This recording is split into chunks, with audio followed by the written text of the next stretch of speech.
বিশেষ স্থানত অৰ্থাৎ সেই বিশেষ স্থানটো হৈছে ফাইনেলি আপোনালোকক দেখাই দিব পাৰি মই সুখী হৈছোঁ আৰু আপোনালোকৰ আহি পাইছে নে নাই কমেণ্ট কৰিব জনাবচোন আৰু এয়াই হৈছে চিপাঝাৰৰ ঐতিহাসিক ধলপুৰ মন্দিৰ বহুতো হাজাৰ হাজাৰ পুৰণি মন্দিৰৰ ভিতৰত এইটো এটা হৈছে ঐতিহাসিক প্ৰসিদ্ধ শিৱ মন্দিৰ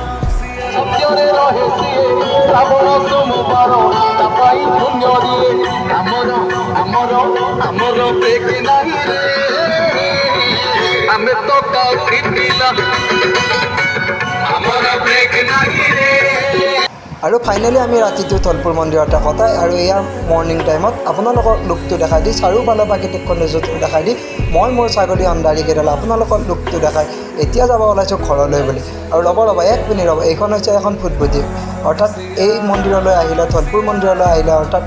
আহিব লাগিব আপোনালোকে ফুটবুটিত আৰু আজিৰ ভিডিঅ'টো ইমানেই আছিল তো ভাল পালে সকলোৱে লাইক কৰিব কমেণ্ট কৰিব তো ছাবস্ক্ৰাইব কৰিবলৈ নাপাহৰিব আজিলৈ বাই বাই হৰ হৰ মহাদেৱ।